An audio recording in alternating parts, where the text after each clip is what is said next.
Warning, warning, warning, warning, warning, warning, warning, warning, warning, warning, warning, warning, warning, warning, warning, warning. In this episode of the Mystic Access podcast, Chris, Kim, and possibly Lisa use trigger phrases that can activate either Amazon or Google smart speakers. Therefore, it is recommended that you turn off your speaker's always listening function, as Mystic Access is not responsible for anything that your smart speaker decides to either purchase or melt down. Thank you.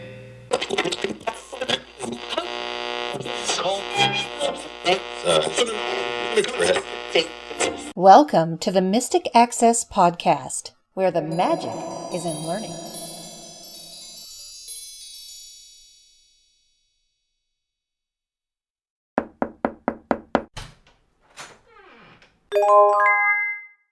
Hello, everybody, and welcome to this episode of the Mystic Access podcast. I'm Chris. I'm Kim. And I'm Lisa. And in the background, we may hear Kim's birds because It's spring here in North Carolina. it's February and the windows are open. It's February 23rd. It's my grandmother's 88th birthday today. So happy birthday, Nana. She just suffered a massive heart attack in November, and she's stronger than she's been in years now. So tell me I don't come from tough stock, y'all. Very cool. So that's fun. And it's also a beautiful spring-like day here. It's going to be 70-something, I think, again today, or 70-ish. So I am happy, and the windows are open, and the birds are singing, and we're podcasting. Welcome, welcome. So the first thing that we want to talk about is our upcoming March class, and that will be on March 22nd, 2018 at 8:30 p.m. Eastern Time.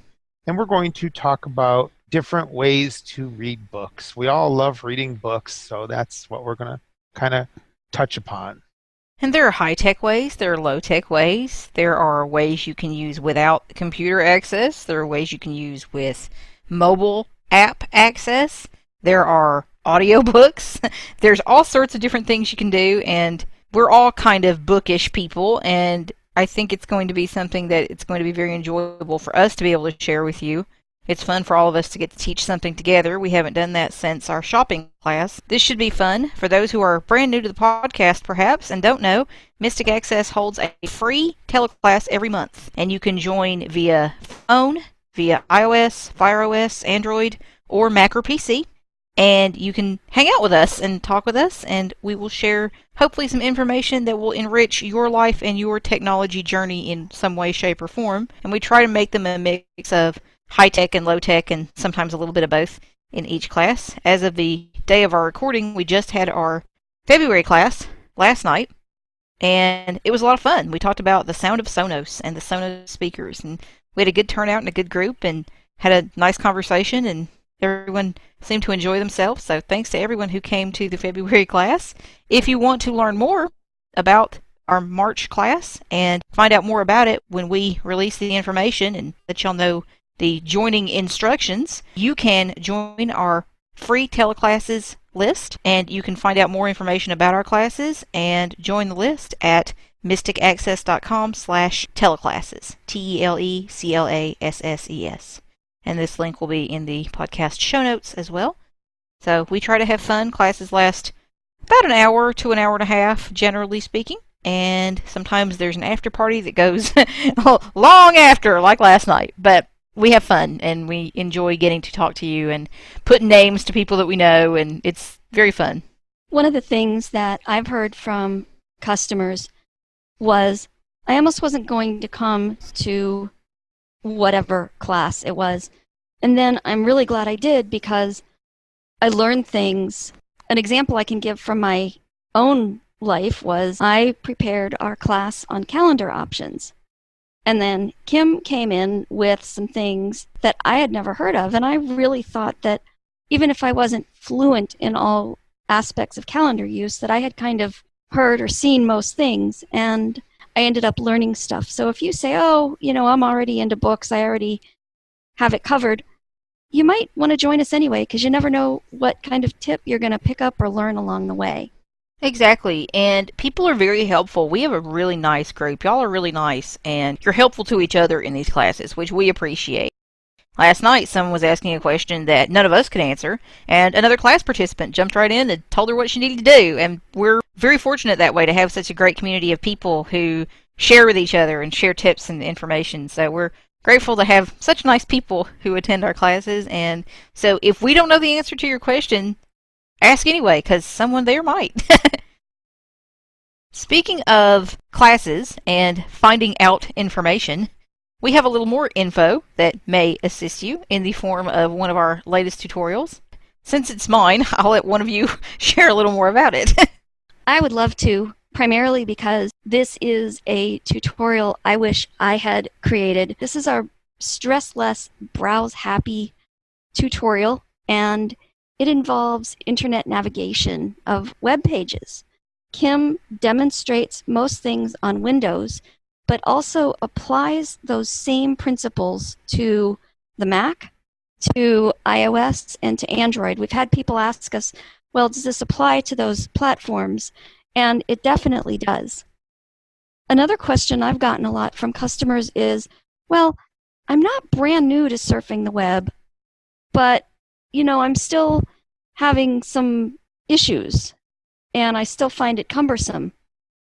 This tutorial to me is great because it presents all kinds of options, but also you can follow along as Kim goes to certain websites and you can see how she navigates, how she browses.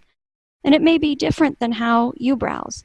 I know that when I was listening through it, some things we did identically and some things we did very differently. And so it's a way to learn to up your skills with a minimal investment, both of time and money. You really could sit down in an evening or an afternoon and go through the tutorial. Of course, you might want to do it more than once. You might want to revisit specific areas, and we have everything all navigable through Daisy, thanks to Chris and his work on that. So you can find exactly the section or the concern or the keystroke that you need quite easily and conveniently. I really love this one. I think this is one of the best that we've done in a while. I say that as kind of the collective royal we, having had nothing to do with it except to cheer on its creation. But I would encourage you, if you think it might interest you at all, to check it out. Thank you. I'm very proud of it. I'm very proud of how it turned out, and I really kind of want to shout to the skies about it because I feel like it really is needed in our community, and it can help people to gain more confidence. I'm someone, as I mentioned, I think in our last podcast, who is essentially self-taught. Pretty much everything I know, I learned either through doing or through reading or research. I have not really had any real training on any of this stuff myself. So hopefully people can learn from some of what I felt were my mistakes and blunders and become more confident and have greater ease and have more fun when browsing. So definitely check it out. It's a little under 3 hours if you feel that this is something that would interest you. And it's under $25 on the website, and it's available now if you just go to the site and either go to the shop or just type into the search box Browse Happy or Stress-Less Browse Happy. It will pop up and you can check it out. The next tutorial that we can talk about is an upcoming tutorial, and it's a tutorial that we have been promising and working on for quite some time. And it will be available on March 1st, but it is available for pre-order now, and this is our Google Home tutorial. So for those of you that know that we have the Amazon Echo tutorial, which is one of our best sellers, we have, or will have, or do have the Google Home tutorial. So if you are interested in what the Google Home can do for you, this is a good tutorial. Unfortunately, as of the recording of this podcast, we don't know the duration because it's still going through editing processes. But it's going to be long. Yeah. We can tell you that much. If it's a smidge under 5 hours, I will be shocked, and it's probably going to be much more. But that shows you the ins and outs of the Google Home, how to set it up, what you can do with it, what you can't do with it. Some of the things that it does show you is how reliant the Google Home is, and How how touchy. Touchy and touchy. the Google Home is on relying on an app. So if you don't have a mobile device, a tablet, Android, iOS, what have you, you can still use the Google Home. You would need a friend to set it up for you. But if you want to do some things like set reminders, for example, you would need an iOS or Android app in order. You could set them and you could ask about them, but you're not going to get the same amount of functionality. Right, you're not going to get the You know, notification when the reminders. Yeah, when Yes. they happen. Yeah. Yes, yeah. So that's just kind of one of those little things. And we talk about the Google Home, which is the first Google Home, the original one. And then I call her the middle sister. Yes. And then there is the Google Home Mini, which is a little guy. And then there's the Google Home Max, which none of us have seen. But through research, we can talk about it. Yes. We know people who have seen it, so that makes it a little easier Yes. in terms of doing our research and finding out more information. Yes.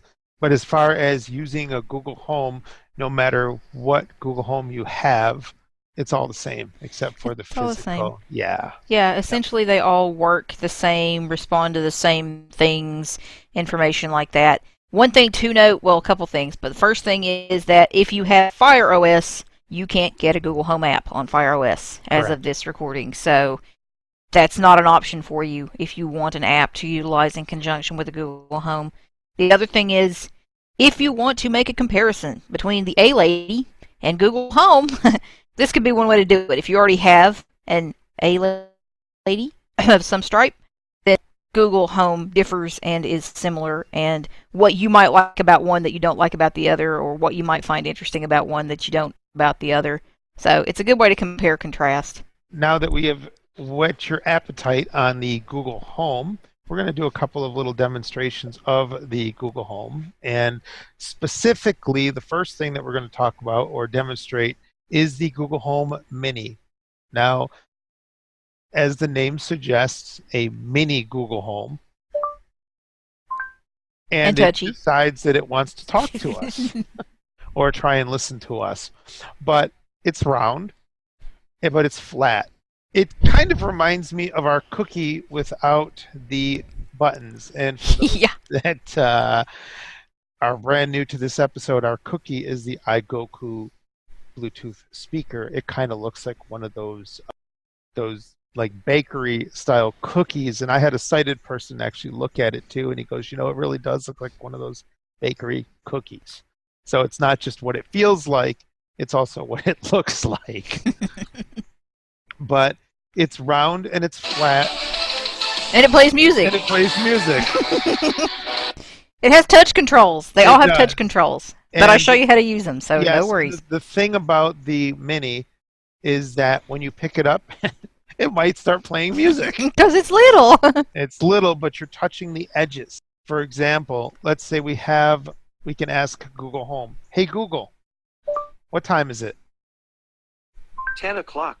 Hey Google, what is the date? It is Friday, the 23rd of February 2018. So you can ask it those kinds of questions. You can have it play music. You can touch it to start and stop. You can touch it to raise the volume and lower the volume. Sometimes, for me at least, I've found that when I pick it up, it wants to either start playing or change the volume because of the touch controls. But that's just, a little minor thing. The Google Home sells for approximately the Mini sells for approximately $49 US.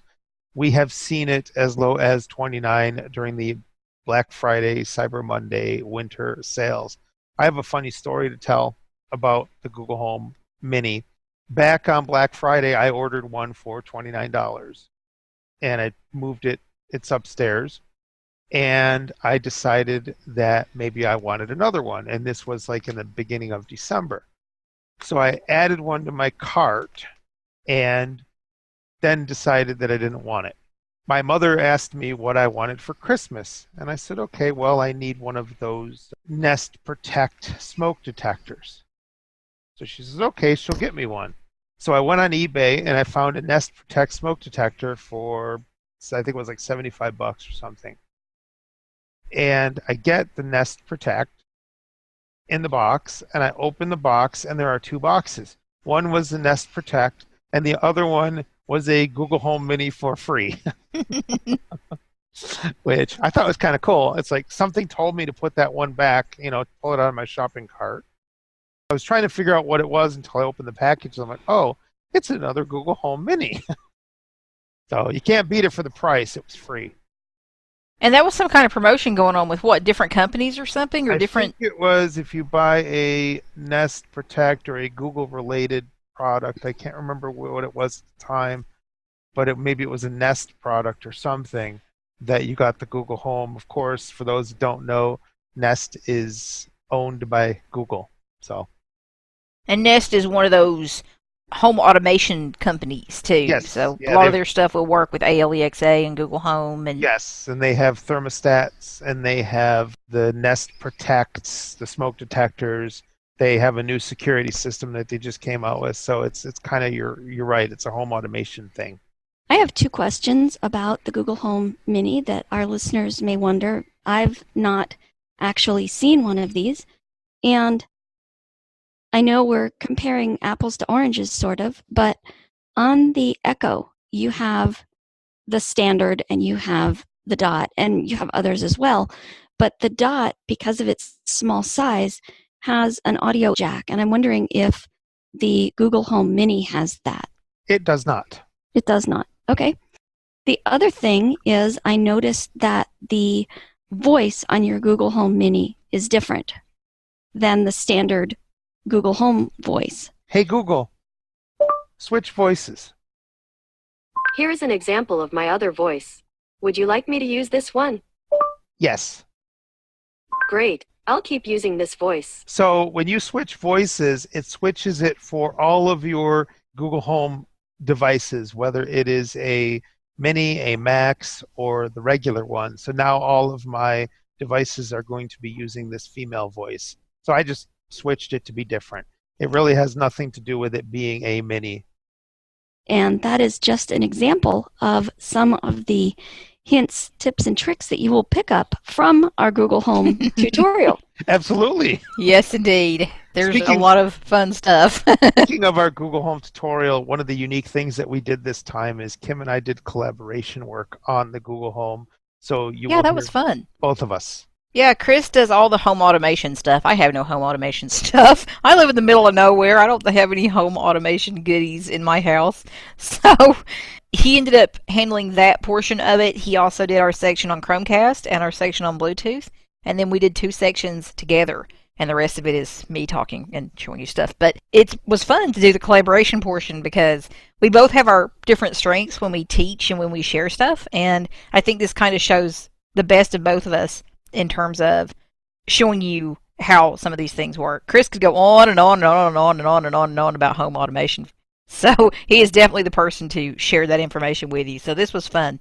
And speaking of Google Home and fun stuff, Kim and I both have new pets. Thank you, Google Home. And Lisa is going to have a new pet. Lisa's going to adopt a new pet, too. Exactly. Live and on the air. Live and on the air. She's going to adopt a pet. So, do I need references? No, I think you'll be good. Okay. I'm sure no character references. Yeah, I think you'll be fine. All right.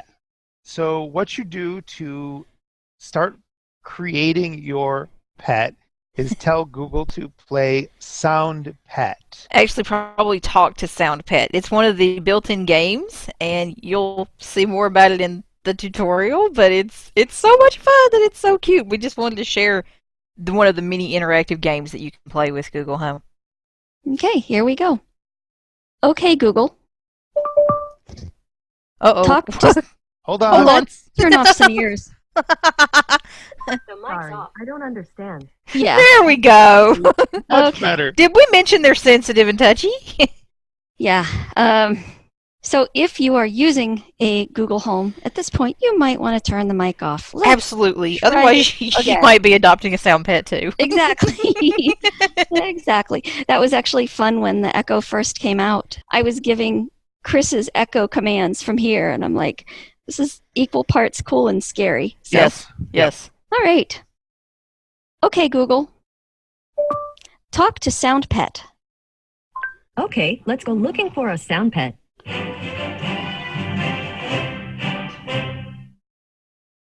We're on a journey to explore the farthest reaches of the internet, the coolest ideas, the weirdest facts, the strangest.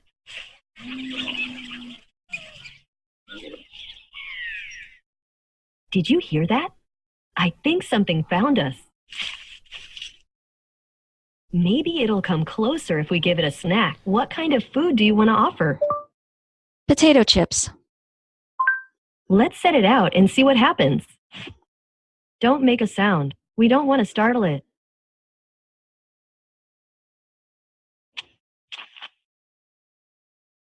Shh, I hear something. You've just found a baby hippity boy. The hippity has a belly like a hippopotamus and the paws and tail of a lion. On his back are tiny stubs where wings could grow. He's so excited to see you that he runs straight over.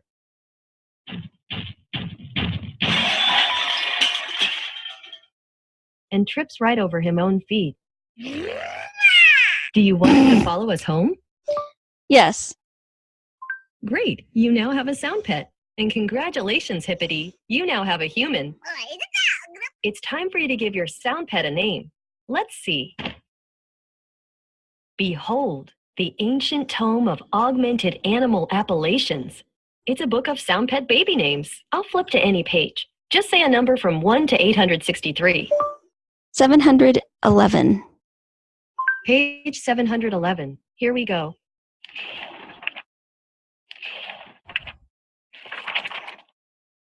Aha! The name on this page is Paisley.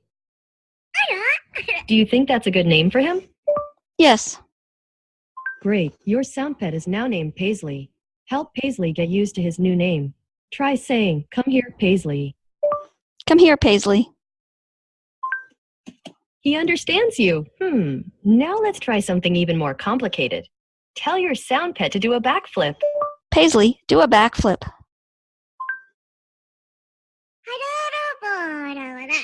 Don't worry. Once you and Paisley start training, he'll be backflipping all over the place. He trips over his own feet. You What can do you check in on expect? Paisley, feed him, and play games with him. The more you take care of him, the more you'll be able to do, and the more Paisley will grow.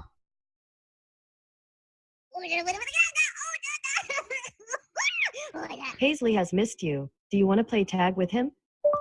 Yes.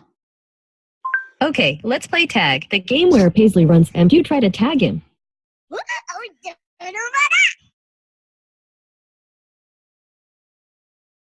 First, Paisley is going to run away from you. Then you'll try to catch him. Let's give Paisley a head start.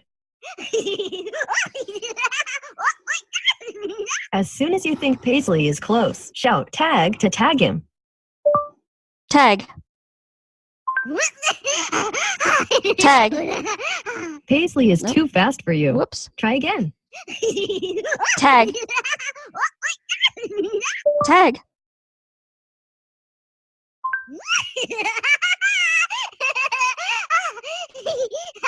He is so close. So close. But Paisley pulls away and keeps running. Try to tag him again. Tag. You gotta wait. You gotta do it when the sound. Tag. There you go. I've never heard a sound pet run so fast, and you still managed to tag him. Good tagging and nice running, Paisley. The game is on. Should we play again? No.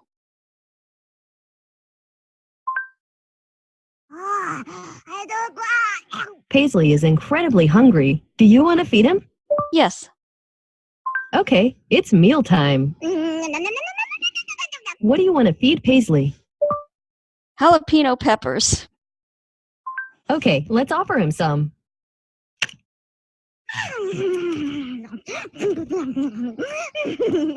Paisley is gobbling it up. Nice work.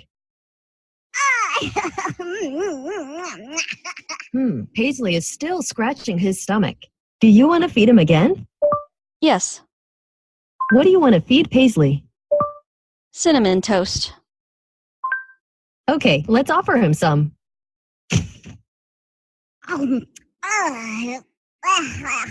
Sounds like Paisley isn't a fan of that. Yeah, he seems more like a jalapeno kind of pet. Paisley needs some Ritalin. Sounds like Paisley might still be a little hungry. Paisley just got bigger. It sounds like he's getting ready to evolve. Ruh-roh. Keep hanging out with your sound pet to help him evolve to the next level.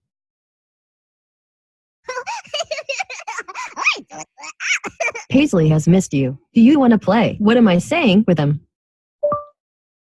No. Shall we stop there? Yeah, you can say quit.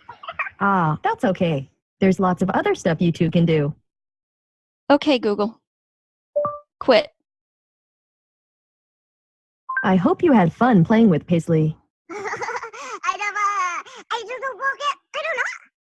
Yeah, I kind of think Paisley could use a little Ritalin, but that's cute. And when you go back in, you don't have to do that. It remembers that Right. your sound pet. Mm-hmm. And you can go from level to level to level. I'm on level 3, I believe, with mine. I could see kids really being into that. Yeah, it's really cute. The little sound effects and things that he makes is like, it makes you laugh. Yeah, especially the jalapenos. I don't know. Something just told me he was a jalapeno kind of pet. Either that or I was feeling vindictive. I'm not sure which. And the next time, if you tell him cinnamon toast, he Mhm. won't like it. Yeah. So it's not like random. There's a little bit of logic to it. Cool. So that's Sound Pets on Google Home.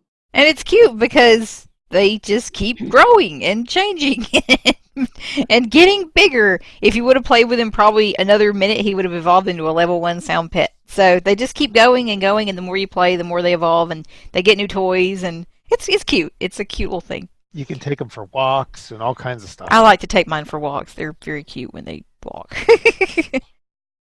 It was funny. I found a kindred spirit when they said he tripped over his own feet. Except There you it said go. he tripped over him own Him feet. own That was feet. different. Yeah, there's a little Yeah. error there too. Yeah, but it's cute. It's cute, and it's very well done. The amount of time that I've spent with my sound pet in the last couple of days, just taking little breaks from recording, I've heard very few prompts repeated in terms of, when you're actually playing and doing things. I mean, some of those repeat, but a lot of the sound effects and things are very different, and a lot of prompts are new every time, so it's very fun. Now his kind of babble and sounds and such, are they unique to him, or do most Nope. of the sound pets No, sound like that? they all sound like Same that. sound pet, yeah. Because part of me was like, man, he sounds really manic. Are they all like that? Oh, Yeah, yes. they are. Yes.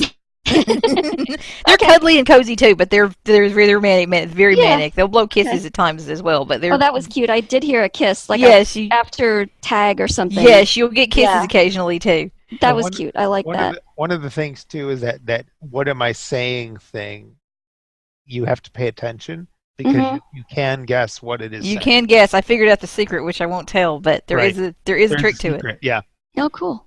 And he'll shake marbles in a jar. I mean, he's got all sorts of things. You can give him different kinds of baths and take care of him. And the only thing I wish you could do that you can't seem to do is like give him a nap and sing him a lullaby. And it doesn't seem that you can, at least from what we've seen thus far, contact anyone to add features and share compliments. Aw. But it's very cute. Yeah. And for our final demonstration or discussion, we're going to talk about the Ninite service. And Lisa has prepared a walkthrough of the Ninite service. But basically what it is it's a website where you can download basically one-click installers. So if you have Winamp, for example, and you want to download a one-click installer, you can do that with Winamp. And it also does not include the third-party junkware that some of these installers may put on your computer.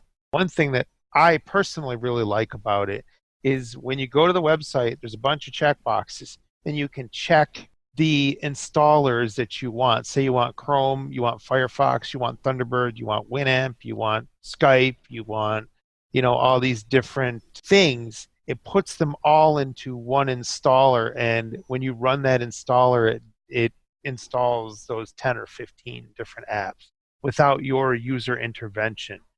The other interesting thing that Ninite does is that, say next month you run that same installer again, it'll go and check for updates to those programs and then install those programs as well. Yeah, it's just a great, convenient little service. It's really good if you're setting up a new computer. It's also good if you know that they have a program that you want to download, because sometimes you go to a page to download and you have to click through and click agree a bunch of times or choose a download site. And this is just very quick and convenient and handy. Yep. Absolutely. It's a super convenient thing. And you can get a whole lot of programs at once if you choose to. Like Lisa said, if you're restarting or rebooting or resetting up or setting up something new, it's kind of a godsend because it saves you hours of work. And it's not every single app. They have a curated. No. Right. Yeah.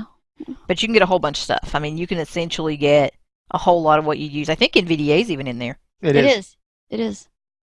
And you can choose to go to their page of apps that are screen reader accessible. I don't do that. I would rather make that determination for myself. But if you're new to computers and you want to know what is deemed accessible, then that's a great place to start. Yep. Absolutely. So here's Lisa again to tell us more. Hello, I'm here today to tell you about a program that should make your life easier when installing programs on a newly formatted or updated computer. You can also use it when you just need to quickly and easily get a program that you're looking for. The program I'm talking about has a bit of a strange name, and I'm not sure why this name came to be, but even so, the program is called Ninite. And if you think of it this way, it's like the word finite, but with an N on the front. So the website is simple. You go to www.ninite.com, and those are both N's as in Nancy. It allows you to install multiple programs at once. The nice thing is you don't have to go to the website for each program, and you don't have to figure out how to download and install each one separately. Also, some programs will bundle extra stuff along with the actual program in the installer, so you get more than you bargained for, wanted, or needed. But Ninite does not do this. If you run the installer for a program that you already have, it will update your existing program. So let's take a look. I'm using NVDA with the Microsoft Mark voice, and I'm going to press Windows R.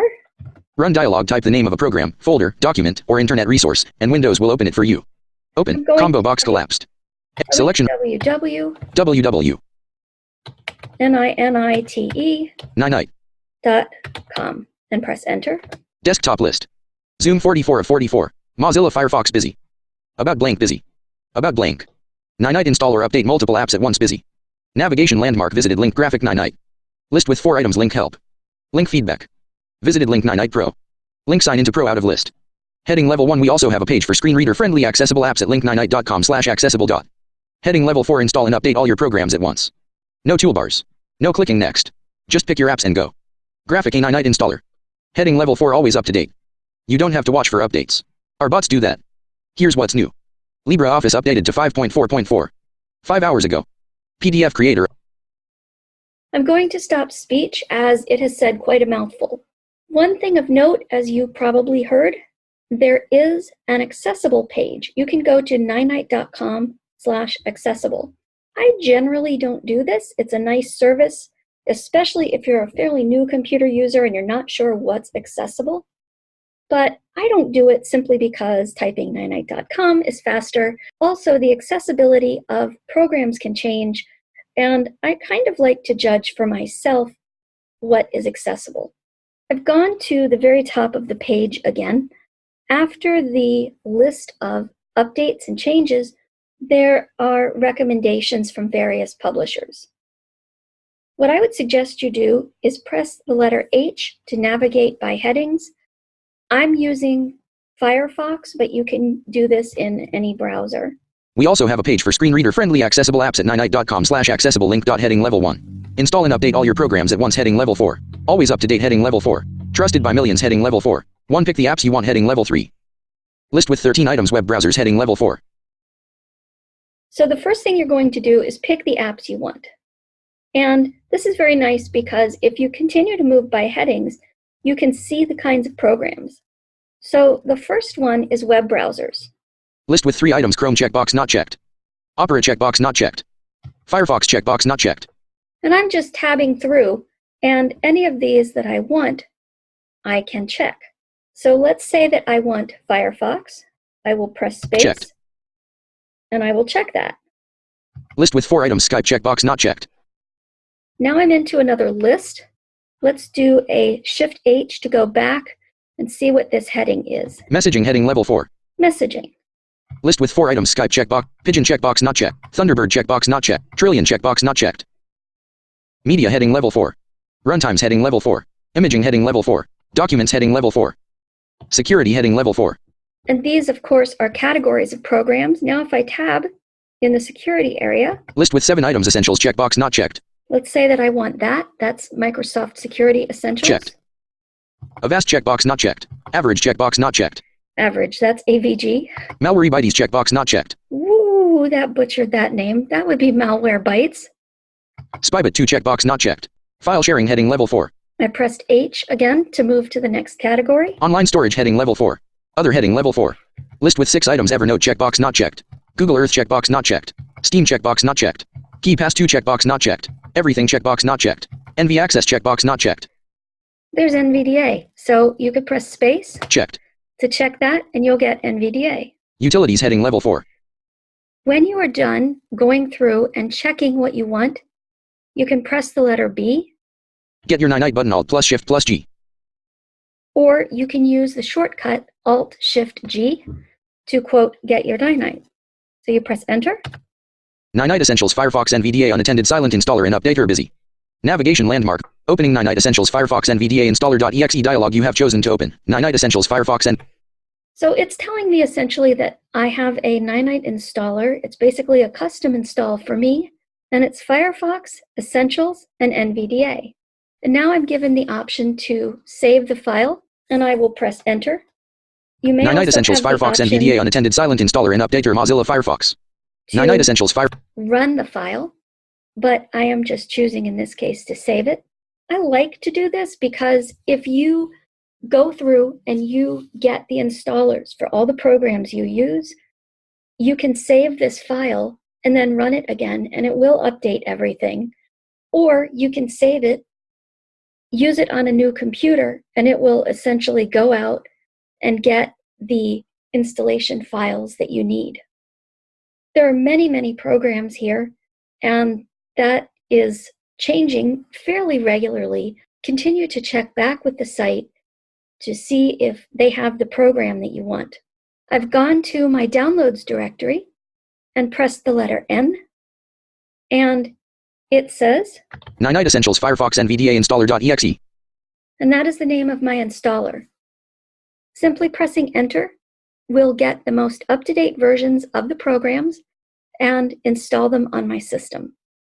It's as simple as that. I love this resource both for installing things on my computer and for helping others get set up with their own systems, and hope you will find it useful as well. In the next episode, I do have one very cool thing that I know I'll be sharing with you. So really excited to tell you more about that next time. And it will maybe help you with your deliveries. Yes. Yes. And speaking of deliveries, I should be getting a delivery that I will be anxious, if all works out, to demo on the next podcast. And I'll just leave it at that and be all cheesy and teasy. Yes. And Chris wants to play us more music like he's doing. No. Chris doesn't want to play Because Google Home is touchy. At least Minnie is touchy. Yes, Minnie is very touchy. Don't breathe on the Minnie. Don't breathe on the Minnie. Don't touch it. Thank you, everybody, for listening, and have a wonderful day. Bye. Bye. Bye.